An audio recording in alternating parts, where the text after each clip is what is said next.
Dice en Tesalonicenses,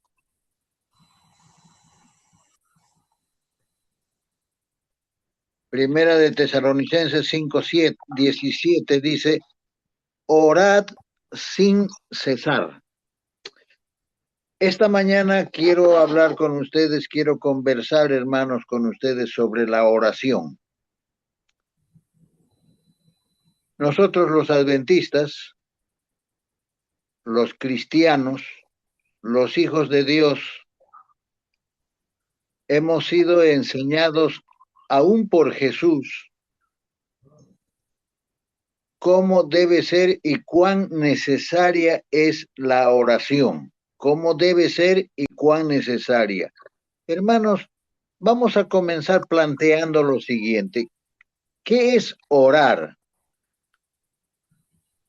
Orar, hermanos, es el conversar, dialogar con Dios. Vuelvo a decir, la oración es un diálogo con Dios. No es un monólogo, sino es un diálogo. No hablo yo solamente, tengo que hablar y también escuchar. Eso es un diálogo.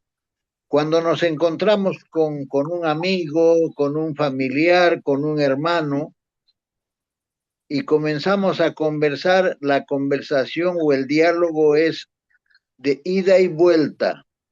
Yo hablo, también le permito hablar, escucho, hablo y escucho, hablo y escucho. Hermanos, y este tema, en esta mañana solamente vamos a hacer bastante poco porque es un tema bastante amplio, bastante complejo, y lo triste es que no hemos aprendido a orar hasta el día de hoy. Muchos de nosotros oramos mal. Primeramente, siempre estamos, cuando hablamos de oración, pareciera que hablamos donde yo solo tengo que hablar y la otra parte tiene que escuchar. Dios solamente está para escuchar y Él no debe intervenir hablando. Vuelvo a decirles, hermanos, que el conversar con Dios es un diálogo y eso es lo que quiere el Señor. Le hablo yo cuando hago la oración, cuando expreso mi necesidad, mi deseo, mis planes, le manifiesto. Y habla Él cuando a través de su palabra, Él me dice, me indica, Él alimenta mi duda, debo decir mejor, Él alimenta mi debilidad, Él alimenta en el momento en que yo comienzo a dudar, Él alimenta mi confianza, mi fe en Él. Son tantas cosas, pero es un diálogo, hermano. Así de que cuando oremos, idealmente, cuando oremos idealmente, como debe ser, hagamos con la Biblia abierta para escuchar a Dios y con el corazón abierto para hacernos escuchar lo que anhelamos, lo que deseamos, lo que necesitamos.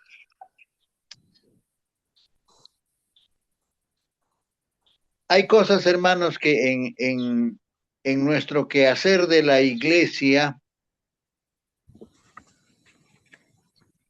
lo hemos orientado muy mal.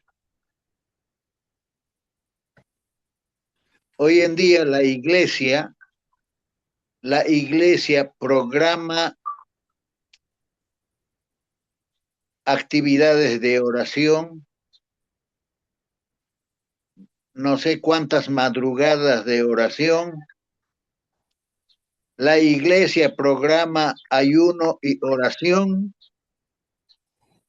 Cuando programa la iglesia, ahí estamos en el templo, en lo posible en el templo, y creemos que el lugar de oración es el templo. Si nosotros nos trasladamos de este texto que hemos estado, no se olviden, Primera de Tesalonicenses, capítulo 5, versículo 17. El apóstol nos invita a orar sin cesar, a orar constantemente, a orar ininterrumpidamente, a tener un diálogo permanente con Dios. Pero vamos a ir ahora a Mateo, y aquí es donde necesitamos aprender algunas cosas.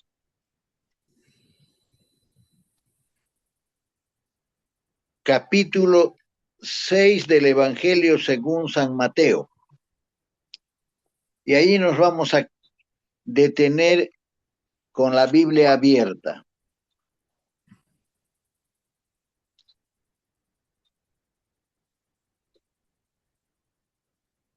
El capítulo 6 y el versículo 5 dice: cuando ores, estas son palabras de Jesús textualmente, cuando ores, no seas como los hipócritas.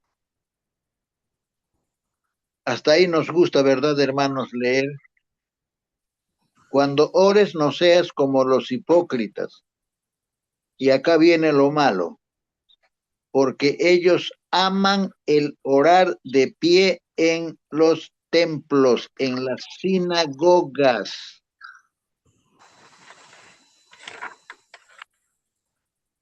Hay muchos que nos gusta orar en el templo, hermanos. La verdadera oración no es en el templo. Y allí continúa diciendo Jesús: en las sinagogas y en las esquinas de las calles para ser visto de los hombres. De cierto os digo que ya tienen su recompensa. Cuando oran en el templo,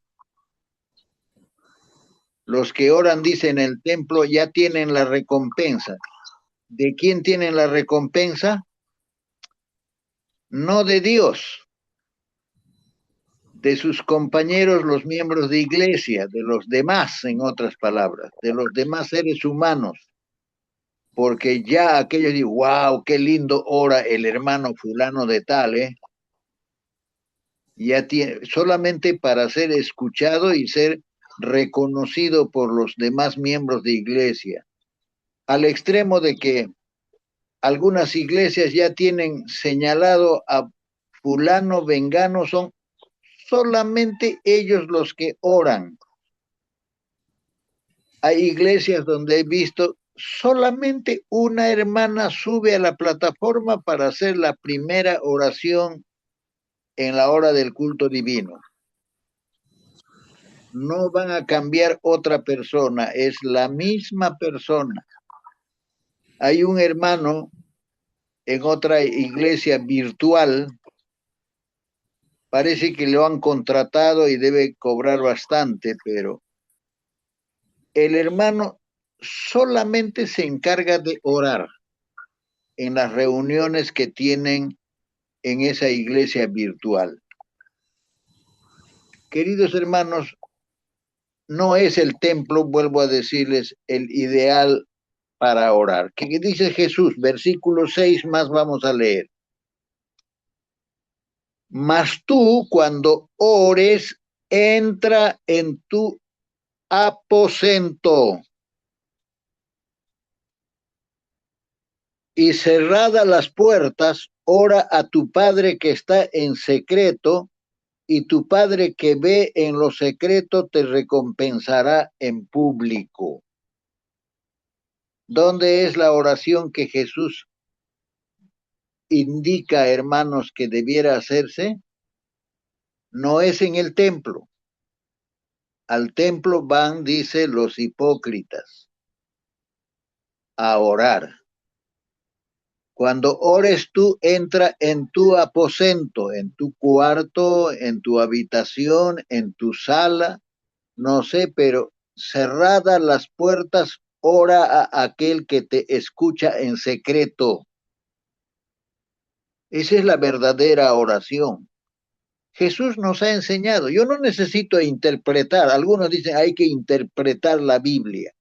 No, mis hermanos, a la Biblia no hay que interpretar, a la Biblia hay que obedecer exactamente como está.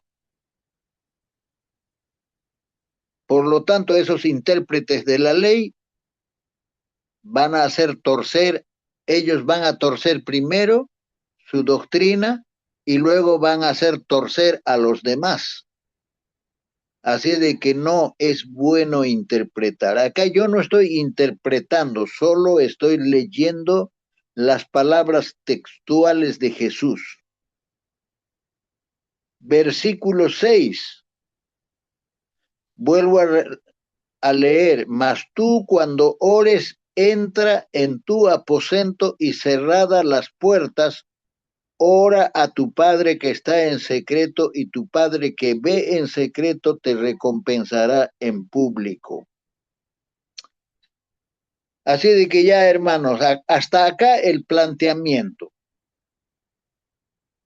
La oración es un diálogo entre Dios y nosotros, sus hijos, nosotros, su pueblo, nosotros, su iglesia. ¿Está bien, hermanos? Es un diálogo.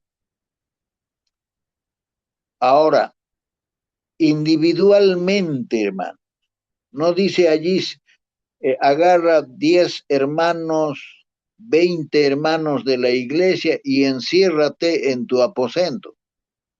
No dice. Dice más bien cuando ores, entra en tu aposento.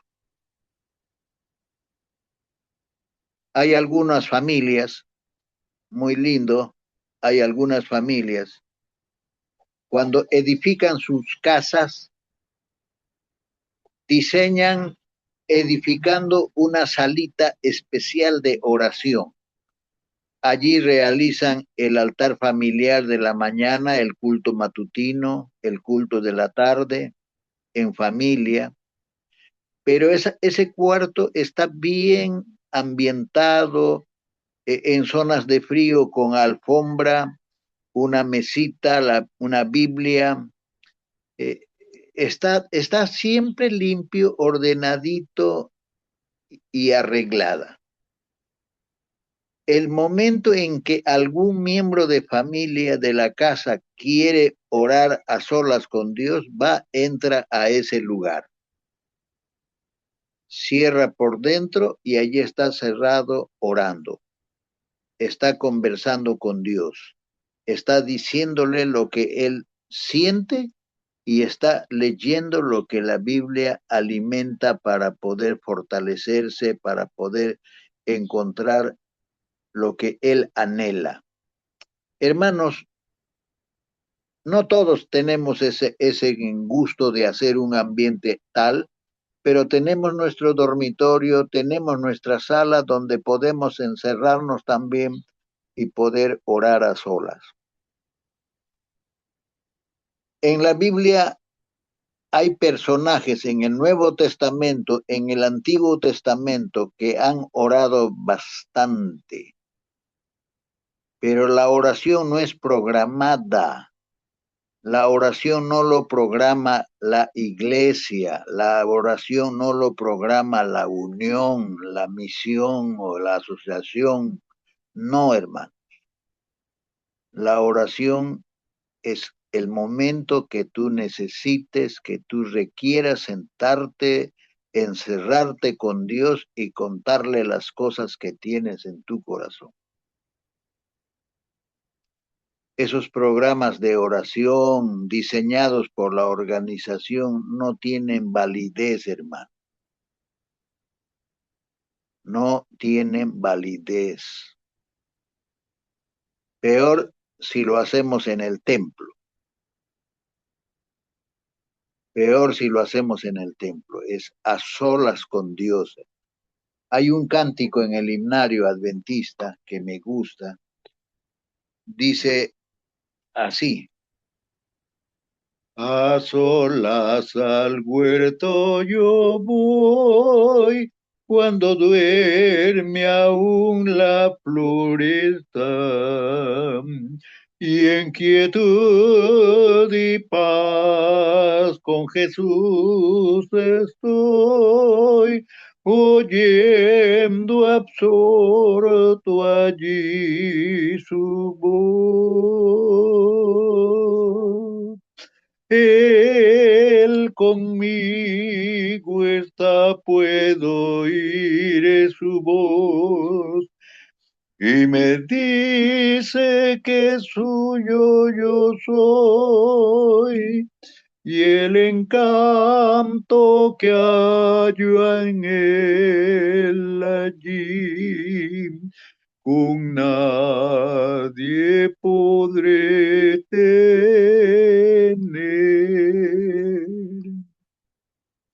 A solas, hermanos, con Jesús. Esa es la oración que necesitamos. Necesitamos orar. ¿Hace cuánto tiempo no oramos, hermanos, así? Oramos solamente cuando la iglesia lo programa. Cuando la iglesia dice, vengan al templo para orar, vengan al templo para hacer una semana de esto, semana de oración. No, mis hermanos, es cuando tú necesites. Yo no sé a qué horas necesitas. De repente a la 1 de la madrugada, de repente a la media mañana, al mediodía, no sé, el momento en que tú necesites. Ve a Jesús, conversa con Él, a solas con Él. Este es, hermanos, uno de los temas en el cual hemos caído nosotros. Esperamos la programación de la iglesia para ir al templo y orar. Recuerden, Jesús dice, no seamos hipócritas, porque los hipócritas aman ir a las sinagogas, a los templos, y en las esquinas de las calles también pararse para orar, para ser visto por los hombres. Dentro del templo, visto por los hermanos de la iglesia, y en las calles, visto por la gente. No es el lugar ideal para orar, hermano. Entra en tu aposento, cerrado tu aposento. No solamente esto, tenemos, hermanos, otro tema afín que me preocupa con la oración. Es que a veces, hermanos, pareciera que en la oración necesitamos usar palabras escogidas. Versículo 7 del capítulo 6 de San Mateo.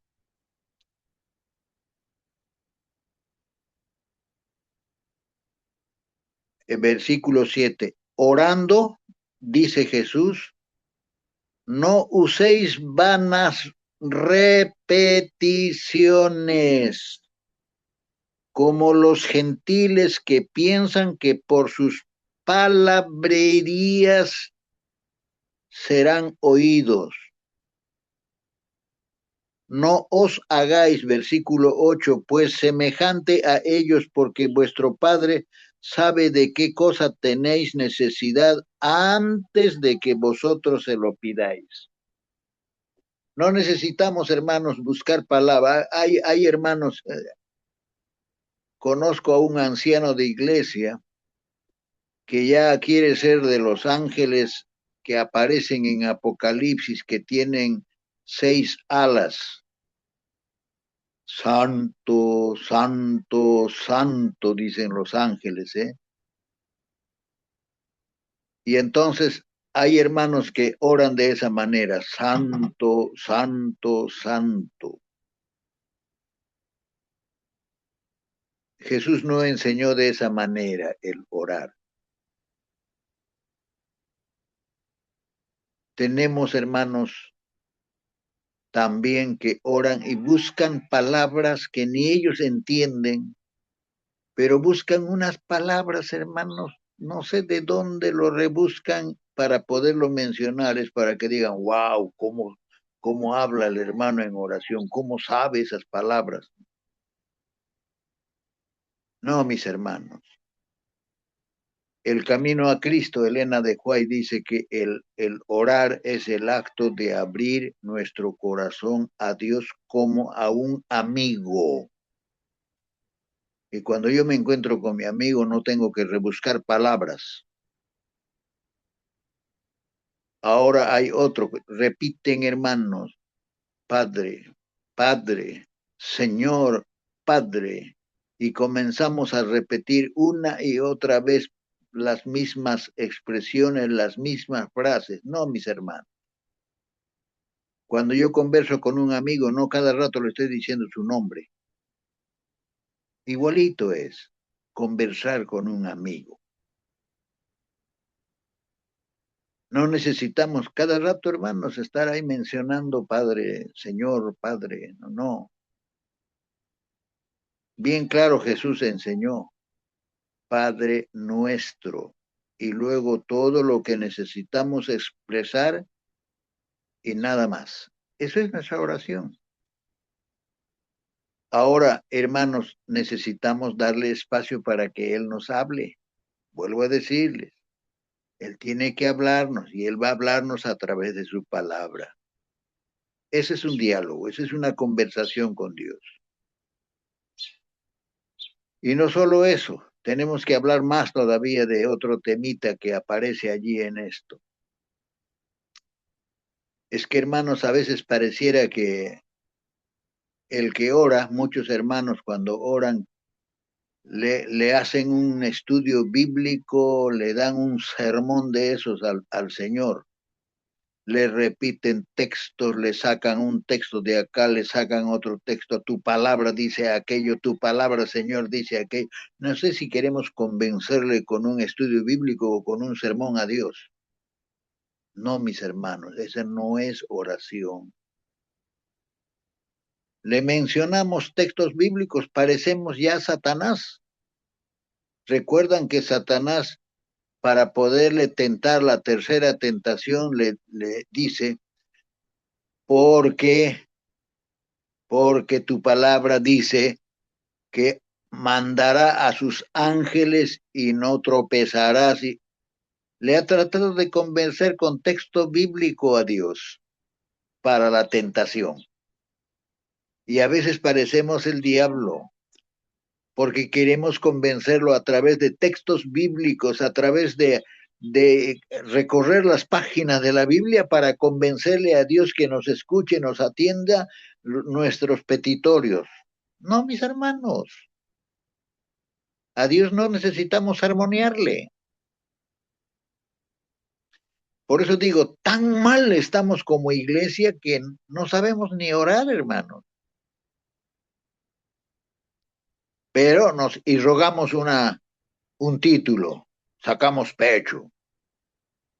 Somos el pueblo verdadero, único de Dios, único pueblo verdadero de Dios, decimos. Pero no sabemos ni orar.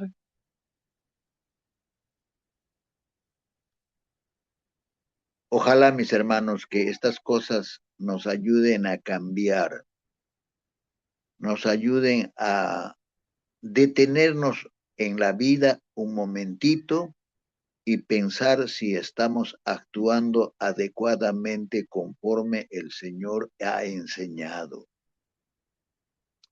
No necesitamos, vuelvo a decirles, interpretar. Yo ando un poquito, ¿qué diría? No sé si molesto o preocupado, pero hay universidades adventistas acá en Sudamérica. Una de ellas es la Universidad de Bolivia. Hay un pastor que fue líder de jóvenes de la Unión Boliviana, muy amigo, hijo de otro gran amigo. Claro, el pastor es joven y comenzó últimamente a promocionar que para poder entender la Biblia los hermanos, los líderes de iglesia deben ir a la Universidad Adventista de Bolivia y aprender el hebreo para poder entender la Biblia. Hermanos, el hebreo es un idioma muerto. El hebreo no existe en ninguna parte, no se habla en ninguna parte el hebreo bíblico, el hebreo que ahora se habla en Jerusalén, en Israel, es otro el idioma. Es como el griego ya no existe, el griego bíblico, como dicen, el griego neotestamentario, hoy se habla diferente, el arameo menos. Y necesitamos ir a estudiar teología, o sea, ese idioma muerto para poder entender la Biblia, entonces estamos contradiciendo a Jesús.